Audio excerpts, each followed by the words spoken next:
खरसिया पहली बार गया था। मैं पैदल यात्रा के दौरान, शायद 82-83 की बात रही होगी।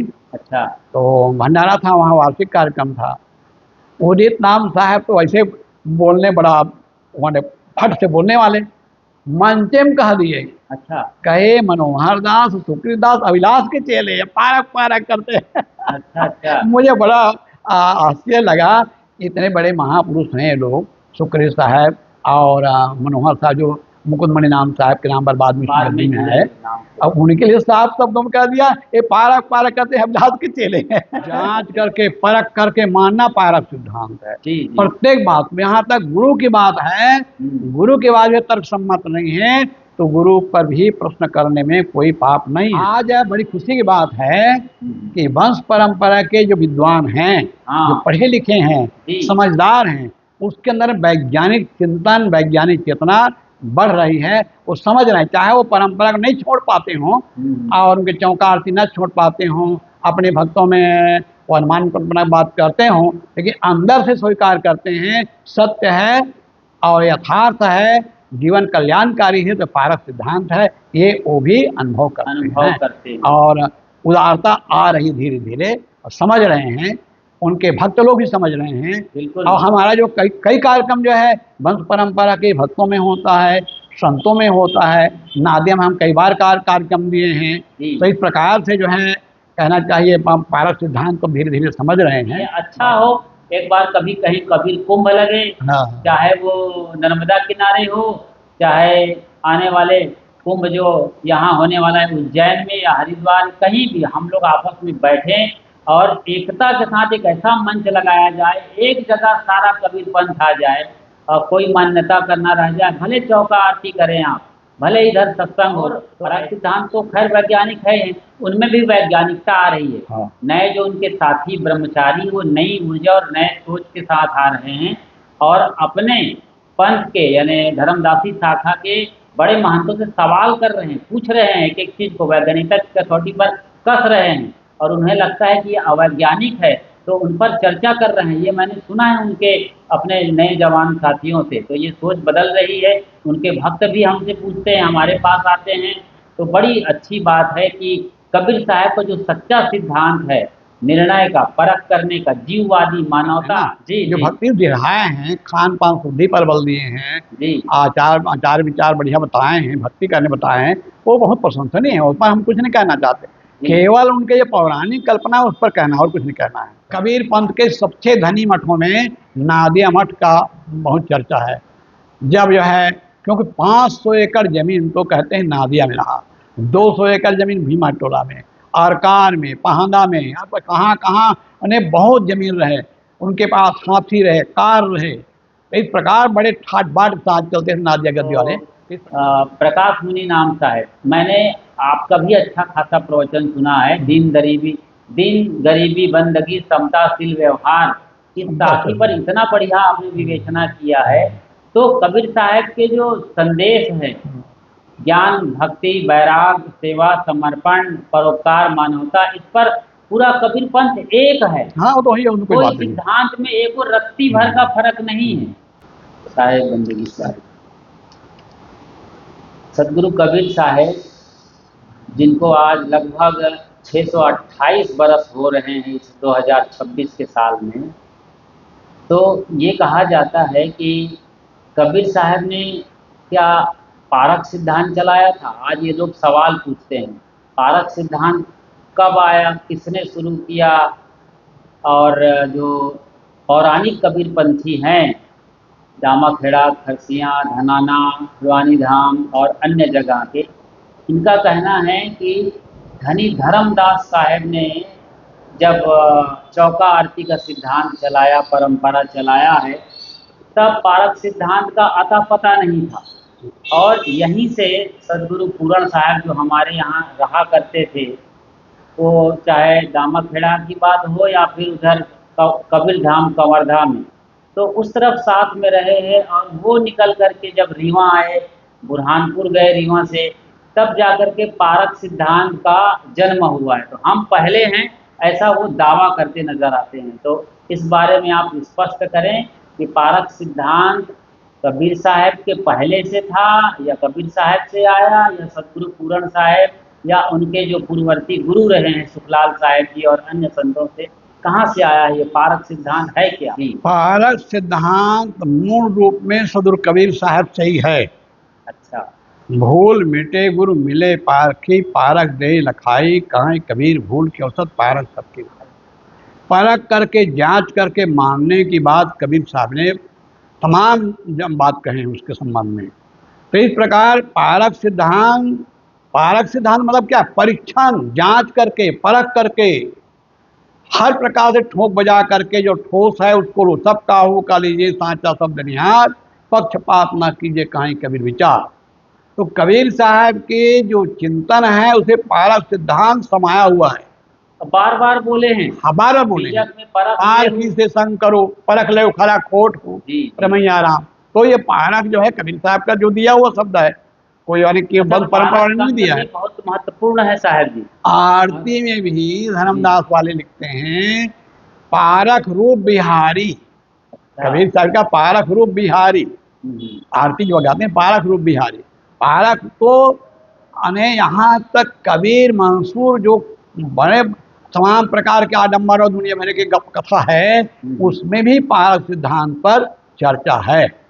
पारकी संतों पारक पर वहाँ भी एक संदर्भ है। बंदों सन्मुख पारकी वो सब कहते हैं। हाँ, सभी लोग कहते हैं। जी। तो पारक सिद्धांत का मूल प्रवर्तक तो कबीर साहब है।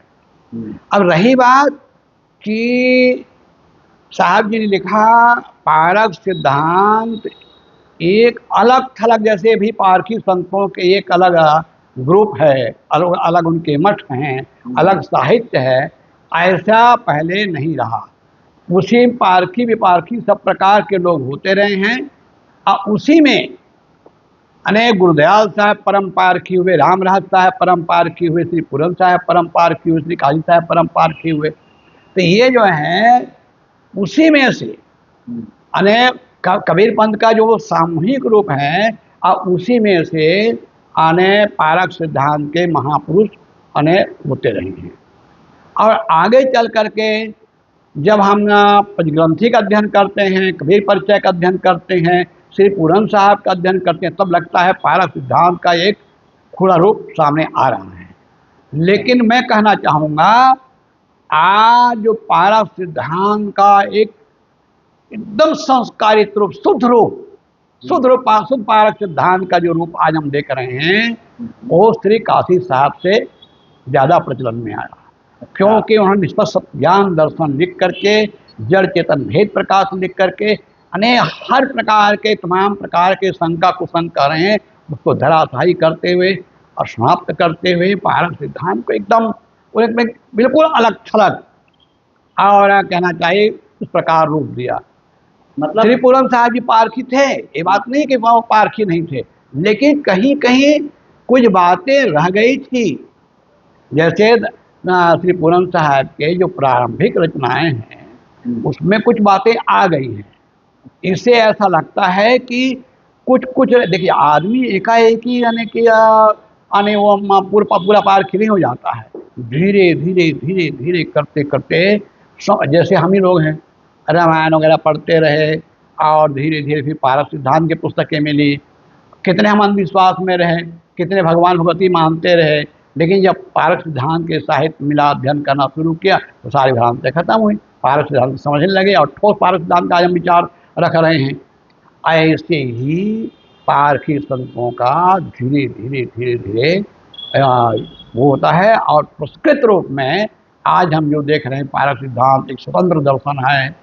साहब जी ने पारक दर्शन नाम से एक कि छोटी सी पुस्तक उनके है, छपी है, पारक दर्शन। हाँ, साहब ये जो है कबीर दर्शन में पारक सिद्धांत जो संदर्भ है उसको साहब जी ने फिर अलग से एक पुस्तक निकाल दी है। पारक सिद्धांत के 25 सूत्र पूरा वैज्ञानिक है। तो इस प्रकार से आज हम पारक सिद्धांत को जो देख रहे हैं ये बहुत परिमार्जित होते होते आज हमारे सामने आया है। लेकिन इसका मतलब ये नहीं है कि वो दामाखेड़ा से या कवर्धा से यानी कि आया है तो इस प्रकार से ये बेकार की बात है। ये मैं नहीं कहता हूँ कि वहाँ पारखी नहीं रहे, वहाँ भी पारखी रहे हैं, समय समय से वहाँ भी पारखी रहे हैं और लेकिन जो रूढ़िवाद ज़्यादा लेकर चले, कर्मकांड को लेकर चले, महिमा परक बातों को लेकर चले, तो पायरक्स वहाँ से थोड़ा मैंने अलग हो गया। वो आने ज़्यादा करके हम विश्वास है, पौराणिक है, चमत्कारिक रूप को ज़्यादा श्रेय देने लगे। अब पायरक सिद्धांत वालों से थोड़ा दूरी बनाने लग गए। तो इस प्रकार करते करते थोड़ा अलग हो गया और पायरक सिद्धांत के तो एकदम अलग हो गया, ऐसा हुआ है। लेकिन पायरक सिद्धांत का मूल प्रवर्तक तो कबीर साहब थे, लेकिन आज जो परिष्कृत रूप है वो धीरे धीरे करते करते ये आया है और श्री काशी साहब के समय पूर्ण रूप में परिष्कृत हुआ। सबसे ज्यादा बड़ा श्रेय जाता है जो सरल कर दिए, सरल कर दिए, लोक जन के लिए सहज बोधगम्य बना दिए। और एक बात और है, श्री काशी साहब प्रकांड विद्वान थे, अंग्रेजी के, संस्कृत के, हिंदी के तो थे, मराठी भी विद्वान थे, मराठी तो जन्म हुआ था, अंग्रेजी जानते थे भाई। वो उस समय बीए पढ़े थे और कहते हैं कि वो स्टेशन मास्टर थे जी। और ये तो समझो कि और उनके ग्रंथ है निष्पक्ष सत्यान दर्शन, 108 ग्रंथों के प्रमाण से लिखा गया है।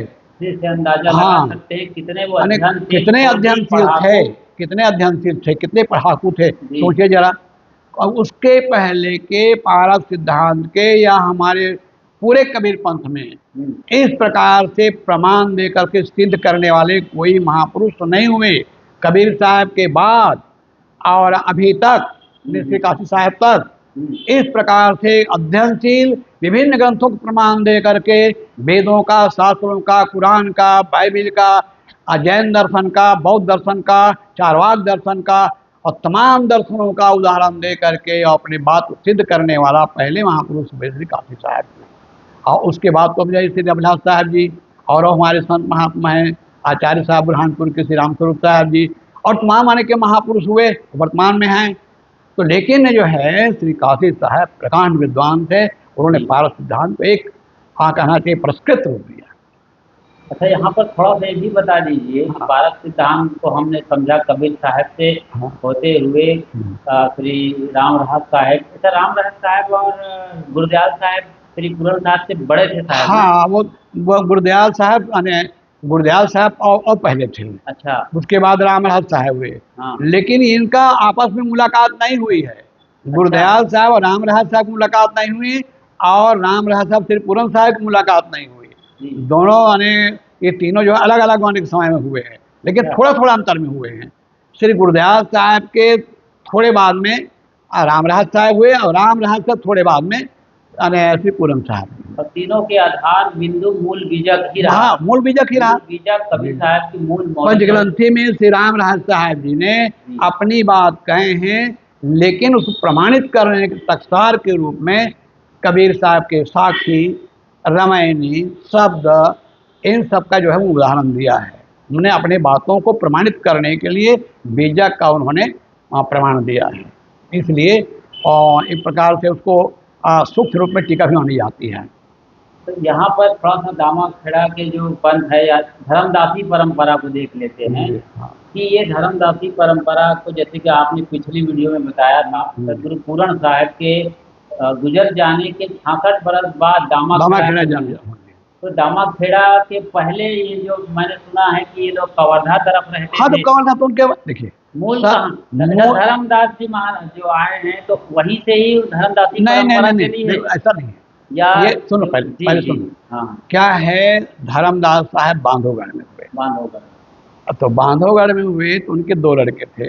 अच्छा, बड़ा नारायण दास था और छोटा चूड़ामणि जी, जिसको मुक्तामणि भी कहते हैं। अच्छा, तो नारायण दास को धर्मदास के बाद बांधवगढ़ गद्दी के अधिपति हुए, महंत हुए मान लो जी। और ये छोटा वाला जो है चूड़ामणि, उनको गद्दी मिली नहीं। अब वो सोचे कि अब इनके अधीन में रहना पड़ेगा, तो वो जो है वहाँ से निकल गए। अच्छा, तो बांधवगढ़ से निकल गए तो भ्रमण करते करते पहुँच गए, यानी कहना चाहिए कोरबा, और वहाँ हो करके और चले गए कुदुरमाल। अच्छा, कुदुरमाल गए तो कुदुरमाल में जो है कोई बहुत बड़े मालगुजार कोई था, तो उसने उनको करीब बताते हैं 200 एकड़ जमीन दान में दे दिया और अपने लड़की ब्याह दिया, ये भी सुनने में आया है। तो इस प्रकार से फिर अब इसके बाद जो है फिर एक आने के रतनपुर का सेठ जो है उसने अपनी लड़की ब्याह दिया। तो इस प्रकार से वो रतनपुर में आके रहने लग गए। 2 शादी हो गई मतलब? हाँ, 2 शादी हो गई। तो बड़ी जो रानी थी, बड़ी यानी कि उनकी पत्नी थी, उससे जो बेटा हुआ नाम का, उसका नाम सूरतीदास था। वो अच्छा। बड़ा था, लेकिन क्योंकि ससुराल में रह रहे थे, ससुराल में रह रहे थे, इसलिए छोटे को गद्दी दे दिया उन्होंने। तो अच्छा। छोटे को गद्दी दे दिया तो उसके जो माँ हैं वो अपने बेटे को लेकर के इधर धमतरी तरफ हटकेश्वर मठ में चली गई। अच्छा। और फिर वहाँ उनके यानी गद्दी चली। तो इस प्रकार से ये यानी मैंने कहना चाहिए धर्मदासी शाखा का छत्तीसगढ़ का सबसे पुराना मठ जो है वो कुदुरमाल है। और कुदुरमाल, फिर रतनपुर, फिर उसके बाद जो है रतनपुर से फिर यहाँ आ गए मंडला आ गए, अब मंडला से फिर आ गए यानी धमधा आ गए, धमधा से कवर्धा, नहीं सिंघोड़ी, सिंघोड़ी से फिर कवर्धा आ गए, और कवर्धा से फिर दामाखेड़ा। इस प्रकार से ये घूमते रहे, एक जगह नहीं रहे। पता नहीं क्या कारण रहा होगा, हम नहीं जानते हैं, ना कुछ कह सकते इस बारे में, लेकिन एक जगह नहीं रहे लोग। और इस प्रकार से वर्तमान में दामाखेड़ा भी बंसगद्दी के प्रमुख स्थान है। लेकिन कवर्धा इस समय काफ़ी क्षीण हो चला है। जो प्रचार प्रसार दामाखेड़ा का है लगे हुए हैं उनको हाँ। सुदृढ़ करने के तो लिए इस प्रकार से यानी कवर्धा थोड़ा सा है, बनेगी वो होगा। कवर्धा में गया था जी जी। और इतिहास खोजने के उसमें, तो एक रात रुका मतलब था। आप जो बताए हैं कि कबीर साहब जो के जाने के बाद 12 साल बाद धर्मदास साहब जो हाँ, जन्म आते हैं, उसी से ही धर्मदासी परंपरा चलती है। मतलब चौका आरती का उसके पहले कहीं पर जिक्र नहीं है? वहाँ तो कहीं पता नहीं चलता है। अच्छा। ये तो जो है धर्मदासी परंपरा में जब धर्मदास के बहुत बाद में ये चौका आरती, मैंने बताया ना जी, 18वीं शताब्दी के पहले के किसी ग्रंथ में चौका आरती का उल्लेख नहीं मिलता है। अच्छा। अनुराग सागर में मिलता है, अमरमूल में मिलता है, और ग्रंथों में मिलता है, लेकिन जो प्राचीनतम ग्रंथ है उसमें नहीं मिलता। जैसे निर्भय ज्ञान है, बंद परंपरा का ही पुस्तक है, निर्भय ज्ञान में चौका आरती नहीं है। धर्मदास शब्दावली जो बेलवेडियर प्रेस छपी उसमें चौका आरती का उल्लेख नहीं मिलता है। तो ऐसे बहुत सारे ग्रंथ जिसमें धर्मदास चौका आरती का उल्लेख नहीं मिलता है। ये चौका आरती बाद में आया। अच्छा। और उसमें कर्मकांड की जो रूपरेखा है वो सब बाद में बने हैं। और तमाम प्रकार के मंत्र है, ये मंत्र वो मंत्र, तमाम प्रकार के मंत्र है, और ये तमाम कर्मकांडी रूप है, बाद में बना। क्योंकि ये लोग पुराण के तरीके से सोचते हैं। जैसे पुराणों में भारतीय जो 18 पुराण की चर्चा करें तो भगवान आएंगे और तपस्या कर रहा है वो, उनको खुश हो गया तो फिर भगवान खुश हो गए तो उनको आशीर्वाद देगा, तो वहीं पर जो है अपने धाम ले जाएगा। चमत्कार बिल्कुल वही कहानी न है। हाँ। अनुराग सागर में लिखा कि सृष्टि के आरंभ में जब कुछ नहीं था तब अकेला सत्पुरुष था। सत्पुरुष ने इच्छा करने से 16 सुख पैदा हुए। अब कितना वैज्ञानिक है, कोई आदमी इच्छा करे, पत्नी नहीं है, न माटी पानी आग है, न चांद सूरज है, न धरती है, कुछ भी नहीं है, तो कुछ भी नहीं है। वो 16 सूत कहाँ पैदा हुए, कैसे पैदा हुए, कहाँ रहते बसते थे? अरे ये पूरा के पूरा हवाई बातें हैं। अच्छा, 16 सूत हम समझ रहे थे, 16 धागा समझ रहे थे। 16 सूत नहीं, 16 पुत्र, 16 पुत्र कहते हैं। तो ये जो है पूरा हवाई बातें हैं। अब जब धरती भी पैदा नहीं हुई, धरती बनी नहीं है, तो वो काल निरंजन जो था उसमें से, तो काल निरंजन ने एक पैर में खड़े होकर 70 युग तक तपस्या किया। अब भाई अब ये चांद सूरज नहीं है, रात दिन भी पैदा नहीं हुआ है, तो वो पैर जो है एक पैर में कहाँ खड़े हुए थे? और जब रात दिन जो है सूर्य चांद है, रात दिन होते हैं, तब अब गिनते हैं कि भाई सूर्यास्त होता है तो रात होते हैं, सूर्योदय दिन होता है। जब चांद सूरज है नहीं, तब ये 70 युग तक तपस्या करते रहे एक पैर में खड़े होकर के। किसने देखा? वो तो कहानी जैसे हो ना, कबीर दुनिया जब ना रही तब रहा एक भगवान, जिन देखा या नजासूस हो रहा कौन मकान। तो ये जो है 70 युग तक काल निरंजन को एक पैर में खड़े होकर तपस्या करते किसने देखा? ये इसमें तमाम मैंने सदगुरु कबीर और धर्मदास के समकालीन थे, और उसमें मैं थोड़ा इस विस्तार किताब से में लिखा हूँ, उसमें विस्तार आप है। देखिए। जी जी। यहाँ वो बहुत विस्तार में जाने की जरूरत नहीं है। मतलब एक बच्चा जो स्कूल में जाता है वो भी हाँ समझ जाएगा कि जब कुछ नहीं था तो वो कहाँ खड़े थे, हाँ, और काल की गणना किस आधार पर कि हुई जब वो सूरज मैं और बिल्कुल चांद नहीं है, बिना सिर पैर कहानी है। बिना सिर पैर की है। तो इस तरीके की जो कल्पनाओं से सुसज्जित है ये दामाखेड़ा खरसिया। और पहले लोग उतना पढ़े लिखे नहीं थे, अच्छा। और बेचारे भगत लोगों पर ऐसा दिखाया गया था, गुरु जो कुछ कहे अच्छा। उसको मान लेना, उस पर तर्क नहीं करना, शंका नहीं करना। गुरु के बाद और शंका करोगे नरक में जाओगे। अब पता नहीं क्या क्या वो डरा दिया गया। इसलिए बेचारे जो चुपचाप सुनते थे, कोई प्रश्न करता नहीं था कि महाराज ये गुरु महाराज ये बताइए, जब धरती आकाश कुछ नहीं रहे तो काल निरंजन एक पैर में कहाँ खड़े रहे। कोई प्रश्न करता नहीं था, क्योंकि सबके मुंह में दही जमाई थी दही जमाया हुआ था। तो इस प्रकार से बातें हैं। जैसे ब्राह्मण लोग जो है तथाकथित शूद्रों को न पढ़ने का अधिकार दिया, न सोचने का, न किसी तरीके से, बस हाँ, तुम हमारे सेवक बने रहो। सेवक बने रहो, हाँ। और जो हम कहें चुपचाप मानो। जो कुछ सड़ा भुना जो है हाँ, क्या बोलते हैं अरहर और खून वाला गेहूं देंगे वही तुमको खाना और जीना सेवा करना है। तो चूंकि ये पौराणिक कबीरपंथी एक तरीके से ब्राह्मणीकरण हो गया है कबीर पंथ का, वो जो परंपरा रही है वो लेके ये चल रहे थे, जो ब्राह्मण कर रहे थे हिंदुओं के साथ वही फिर या कबीर मत या कबीर पंथ में ये पौराणिक कबीरपंथी हैं तो इनकी सोच रही है, तो इसी तरीके से इनका चलते आ रहा है। तो ये एक तरीके से अवैज्ञानिक नज़र आता है। और चूंकि ये पारक सिद्धांत को बताते हैं, पूछते हैं, उनके अनुसार से कहीं पर ठहरते हुए नहीं दिखते हैं। पारक सिद्धांत के किसी भी सूत्र में, हालांकि उनमें अच्छे संत हुए हैं, अच्छे महापुरुष हुए हैं, रहनी गहनी ज्ञान बांटे हैं, भक्ति दृढ़ाए हैं, इससे इनकार नहीं किया जा वो सकता। सब ठीक है। वो सब ठीक है साहब जी। नहीं, उसका हम प्रशंसा करते हैं ना। जी जो जी भक्ति दिखाए हैं, खान पान शुद्धि पर बल दिए हैं, जी आचार आचार विचार बढ़िया बताए हैं, भक्ति करने बताए हैं, वो बहुत प्रशंसनीय है। उस पर हम कुछ नहीं कहना चाहते, जी। केवल उनके ये पौराणिक कल्पना है उस पर कहना, और कुछ नहीं कहना है। जैसे दामाखेड़ा तो हमने देख लिया, और उसके जो धर्मदासी परंपरा का गढ़ बना। फिर ये खरसिया का जन्म कैसे हो गया, थोड़ा सा इसको भी बता दीजिए। हाँ, क्योंकि ये दोनों अलग अलग मठ हैं आज। ये क्या हुआ हम्म, कि ये लोग कह रहे थे वंश परंपरा वाले जी कि कबीर साहब ने धनी धर्मदास को ये वरदान दिया था कि तुम्हारा जो है 42 वंश तक अक्षुण राज करेगा, अटल 42 वंश। क्या श्लोक है साहब? आचार्य गुरु संसार में धनी धर्मदास बड़ अंश, मुक्तिराज उनको दियो अटल 42 वंश। अच्छा। अटल 42 वंश। अब अटल 42 वंश के पोल पट्टी तब खुल जाती है कि जब सूरज सनी साहब के समय उनके विवाहिता पत्नी थी, उससे कोई पुत्र नहीं हुआ, और जो दूसरी रखैल रही कि दूसरी पत्नी रही, क्या रही, लोग तो रखैल कहते हैं, तो उससे जो है हंसदास नाम के एक पुत्र हुआ। तो उसको जो है गद्दी देने की बात आई, लेकिन उनके वंश के लोगों ने, उनके परिवार के लोगों ने उसको गद्दी देने से इनकार कर दिया। तो इनकार कर दिया तो एक प्रकार से लड़ाई छिड़ गई।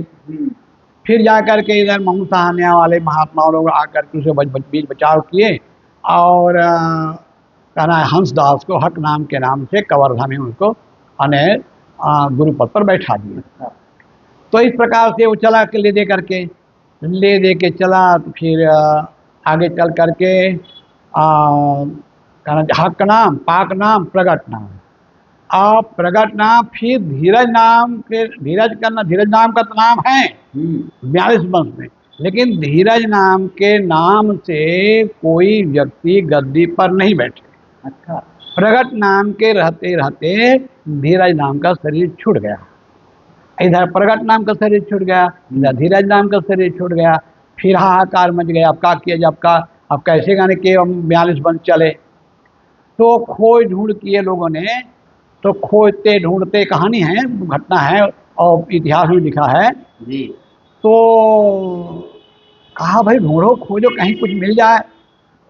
तो खोजते ढूंढते ये पता चला धीरज नाम का कोई मरार छत्तीसगढ़ के मरार परिवार के एक लड़की से अवैध संबंध था। अच्छा। तो उससे एक लड़का था, तो उसका नाम था मुकुंद दास। हम्म। तो मुकुंद दास था, तो लोगों ने कहा चलो मुकुंद दास को गद्दी में बैठाया जाए। हम्म। तो इनके जो परिवार जो कवर्धा में रहने वाले थे, उन लोगों ने विरोध किया। हमारे धीरज नाम में कोई बच्चे नहीं थे, उनके विवाह तो पत्नी कोई बच्चे नहीं हुए, अब इसको हम वंश नहीं मानेंगे, अपने परिवार के नहीं मानेंगे, अपने वंश का नहीं मानेंगे, पता नहीं कहाँ के रहे क्या रहे। तो फिर इसमें झगड़ा शुरू हो गया। झगड़ा शुरू हो गया तो उत्तराधिकार के लिए केस चला। तो केस चला, चलते चलते बम्बई हाई कोर्ट से ये केस मुकुंद दास हार गए। हार गए तो उस पर गिरफ्तारी वारंट निकला, और गिरफ्तारी वारंट निकला 12 साल तक वो छुपाए रहे। ये पूरा इतिहास है।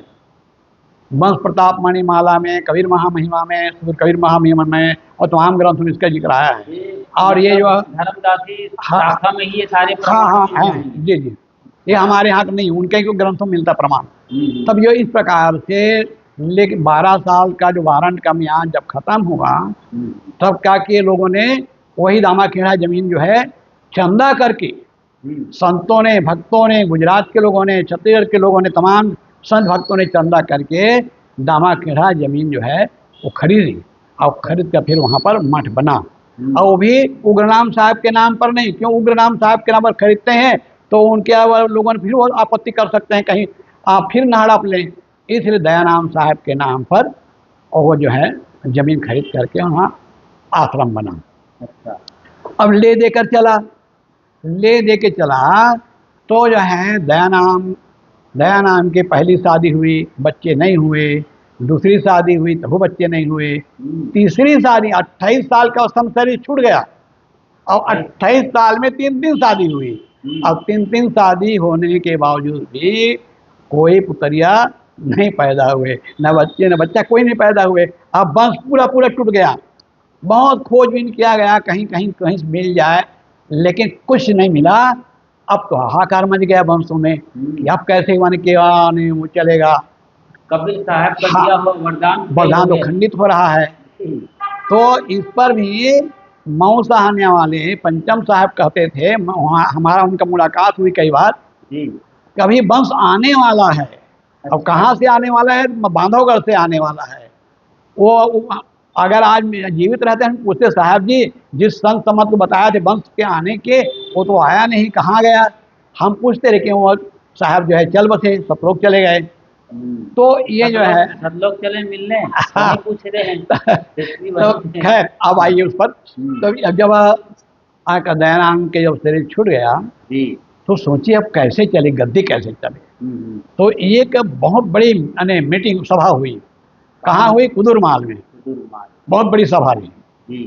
उसमें कबीर पंथ के वंश के मानने वाले और गैर वंश के मानने वाले कहाँ कहाँ किस तमाम प्रांतों के लोग आए थे। ये कब की बात हो? 1927 की। अरे वाह, देखो साहब को हर चीज याद है, हम नहीं पूछे तो नहीं बता रहे थे, वो अलग बात है। तो 1927 तो ये जो है कि उसमें एक कबीर काउंसिल बना। अभी देखो गिरध मुनि नाम का था, पता नहीं है। अभी बाद में आएगा, बाद में आएगा। तो कबीर काउंसिल एक सभा जो हुई तो उसमें सोचा गया क्या किया जाए। कोई कहे नहीं भाई प्रतीक्षा करना पड़ेगा, जब ये वंश आने वाला है। कोई कहे भाई यार अरे जब आएगा तब आया, अभी तो काम चलाने के लिए चौका आरती करने के चलावा कौन करेगा, और यानी और सब काम कौन देखेगा। तब उसके लिए एक अधिकारी के लिए एक चुनाव हुआ। बाजीराव कांटे, युगलानंद बिहारी, मऊ सहाने वाले पंचम साहब और रूसरा वाले काशी साहब, जिनका प्रकाश मुनि नाम गिरध मुनि नाम साहब था। तो ये सब जो है कई कैंडिडेट खड़े हुए, चुनाव हुआ उसमें। मतलब भारत भर से आए? हाँ, भारत भर कई पंथी रहे उसमें। भारतीय कबीर सभा चली। कबीर काउंसिल एक पुस्तक है, उसमें सारे विवरण दिया है। तो जो है उसमें चुनाव हुआ। तो चुनाव में सबसे ज्यादा मत मिला पंचम साहब को, मऊ सहाने वाले। उत्तर प्रदेश में है क्या? नहीं, छतरपुर। मध्य प्रदेश के छतरपुर इलाके में मऊ सहानिया से। मैं भी गया था, एक बार गया था जब मेरा कार्यक्रम छतरपुर में हुआ था। अच्छा। तो हम कह पता चला कहीं पासे में, मैंने कहा चलो। तो एक गाड़ी किए, हम चले गए। फिर 2-3 गाड़ी हमारे और भक्त लोग पहुँच गए। तो बढ़िया आश्रम है।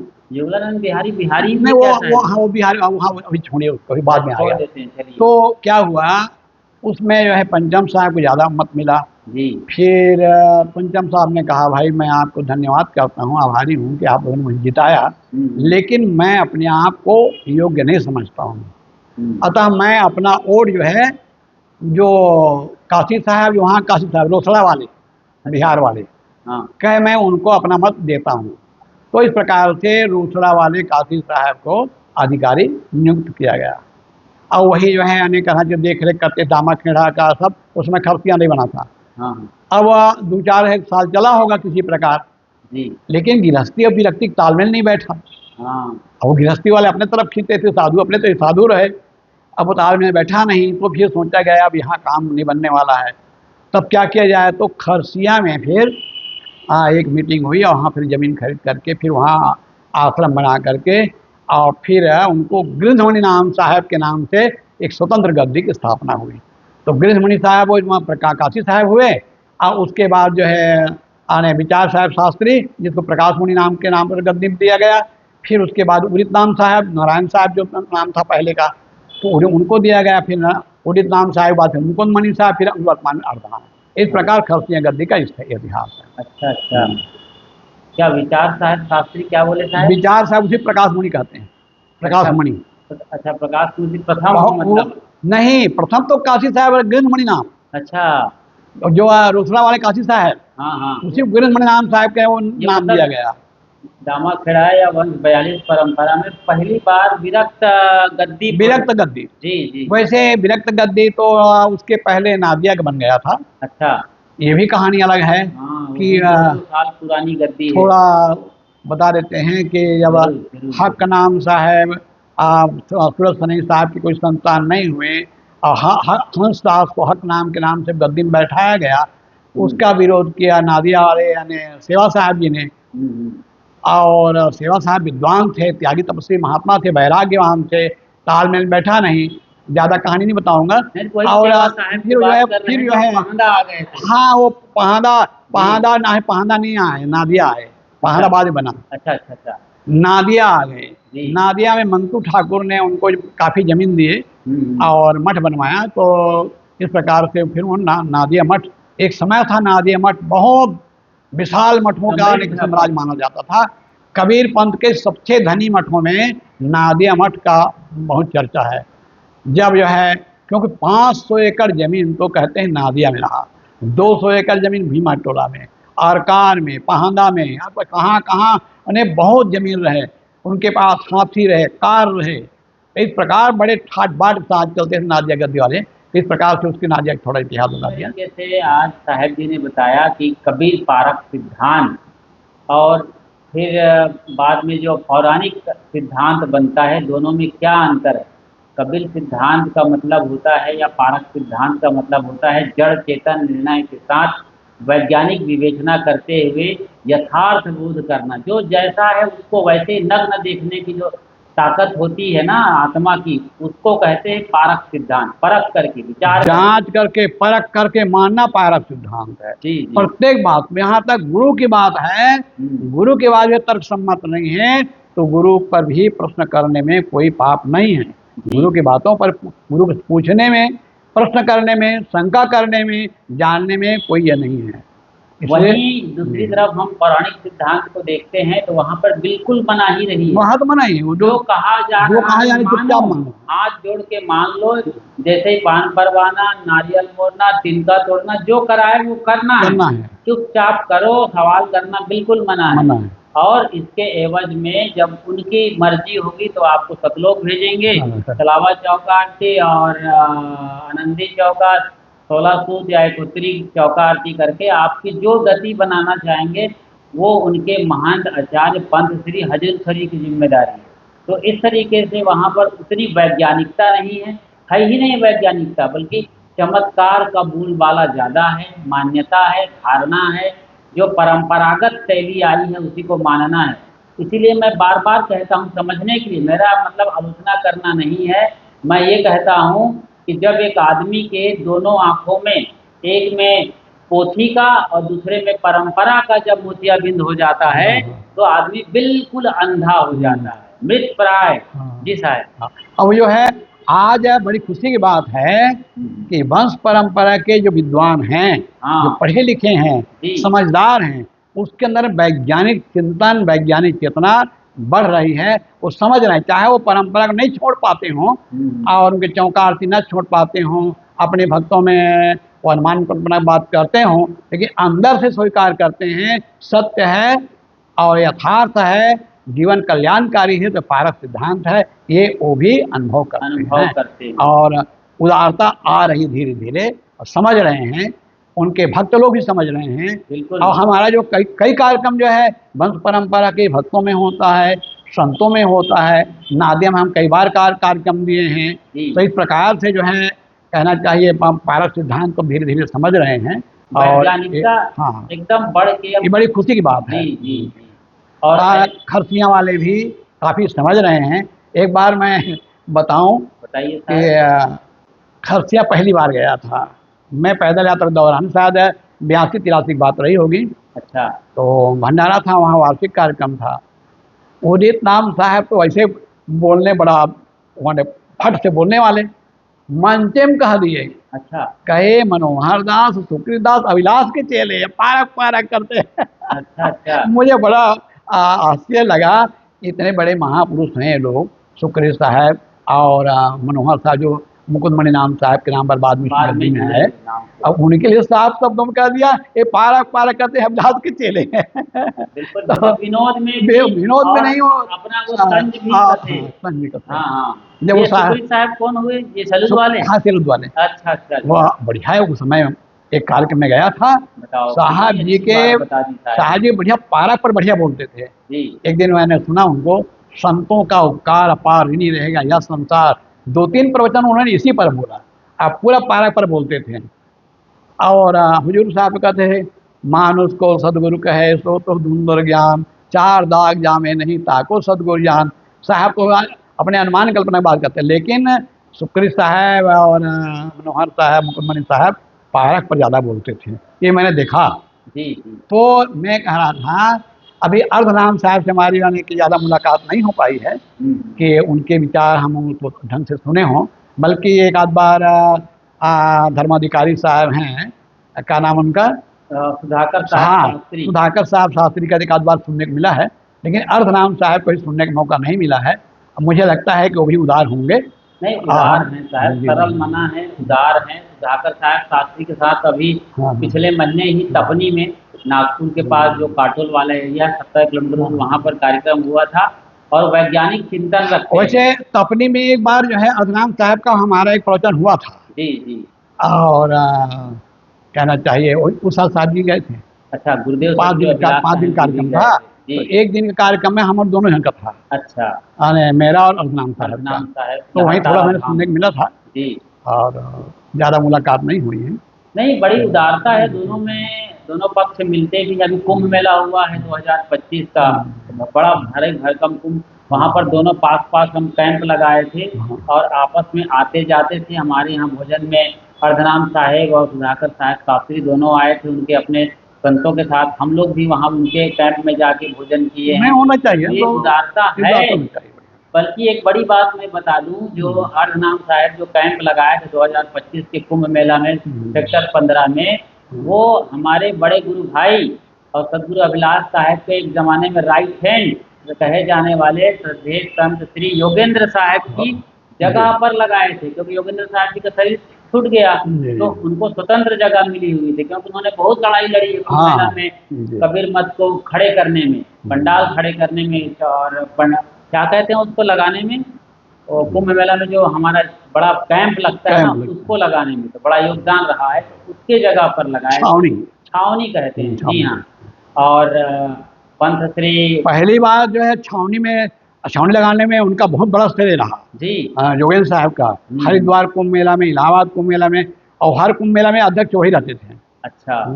और अध्यक्ष होकर के एक टोकरी फावड़ा लिए, जहाँ जहाँ महिला कुचला है कचरा है उठा उठा फेंकते रहते थे, मतलब सेवा भी पहुंचती थी। आदमी के मैले को गोबर की तरीके से उठाते थे। हाँ। ये इतने कर्मठ और बहुत कर्मठ थे भाई। ये अत्यंत निराभिमानी, जमीन पर रहकर जीने वाले। तो ये भी हमें सोचना है कि दामाखेड़ा के जो निवर्तमान कहना चाहिए, अब तो उनके सुपुत्र अवधीत नाम साहब वर्तमान गति नसीन हो चुके हैं। तो प्रकाश मुनि नाम साहब, मैंने आपका भी अच्छा खासा प्रवचन सुना है। दीन गरीबी बंदगी समताशील व्यवहार, इस साथी पर इतना बढ़िया आपने विवेचना किया है। तो कबीर साहब के जो संदेश है, ज्ञान भक्ति वैराग सेवा समर्पण परोपकार मानवता, इस पर पूरा कबीर पंथ एक है। हाँ वो तो ही है, उनको कोई बात नहीं। सिद्धांत में एक और रत्ती भर का फर्क नहीं है। ये जो व्यवहारिक तल पर जो पूजा पद्धति है और सैद्धांतिक है ना। हाँ, तो उस पर जो है मान्यताओं पर थोड़ा सा फर्क आता है। बाकी सभी दोनों मत के संत मिलते हैं, बैठते हैं, वक्त आने पर एक दूसरे को नमस्कार बंदगी होती है, प्रणाम बंदगी होती है और चर्चा होती है।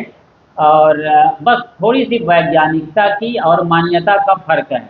पारक सिद्धांत वैज्ञानिक है, कारण कर व्यवस्था के है, और वैसे तो जीव का स्वरूप ही पारक है साहब जी। हाँ बिल्कुल सही बात है। सकल परखना ना कुछ कहना, पारक ऊपर स्थिर हुए रहना।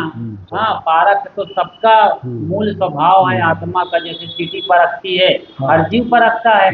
ऐसे ही दामाखेड़ा हो, चाहे खरसिया का हो, कुदुरमाल का हो, धनाना का हो, पुरानी धाम का हो, सभी के हम संतों महंतों से मिलकर बैठते हैं और उनसे बात होती है। अच्छा हो एक बार कभी कहीं कबीर कुंभ लगे, चाहे वो नर्मदा किनारे हो, चाहे आने वाले कुंभ जो यहाँ होने वाला है उज्जैन में या हरिद्वार, कहीं भी हम लोग आपस में बैठें और एकता के साथ एक ऐसा मंच लगाया जाए, एक जगह सारा कबीर पंथ आ जाए और कोई मान्यता करना रह जाए, भले चौका आरती करें आप, भले इधर सत्संग हो, तो ऐसी भी कभी स्थितियां आ सकती थी। हम नहीं वो तो आया ही है। आया है ना साहब? मैंने कहा इलाहाबाद कुंभ मेला में सभी एक दूसरे के यहाँ गए आए, नवासी कुंभ मेला में भी। हाँ। और अभी कुंभ मेला में तो आते आते हैं, जो बात नहीं है। हाँ। और बढ़िया है, आपस में प्रेम बढ़िया होना चाहिए। तो कुल मिला के आज हमने इस विश्लेषण और चर्चा परिचर्चा में एक दूसरे को समझा है, चाहे वो पौराणिक कबीरपंथी हो या पारक कबीरपंथी, ये निकल कर आया है कि अब दोनों में, और परक सिद्धांत तो खैर वैज्ञानिक है, उनमें भी वैज्ञानिकता आ रही है। हाँ। नए जो उनके साथी ब्रह्मचारी वो नई ऊर्जा और नए सोच के साथ आ रहे हैं और अपने पंथ के यानी धर्मदासी शाखा के बड़े महंतों से सवाल कर रहे हैं, पूछ रहे हैं, एक एक चीज को वैज्ञानिकता की कसौटी पर कस रहे हैं और उन्हें लगता है कि ये अवैज्ञानिक है तो उन पर चर्चा कर रहे हैं। ये मैंने सुना है उनके अपने नए जवान साथियों से। तो ये सोच बदल रही है, उनके भक्त भी हमसे पूछते हैं, हमारे पास आते हैं। तो बड़ी अच्छी बात है कि कबीर साहब का जो सच्चा सिद्धांत है निर्णय का, परख करने का, जीववादी मानवता, तो ये जीव का जो स्वरूप है वो निकल के बाहर आ रहा है और वो है सत्य को जानना, सत्य में ठहरना और सत्य को समझ करके अपने में लीन होना। इसी को स्वरूप स्थिति कहते हैं। साहेब बंदगी साहेब।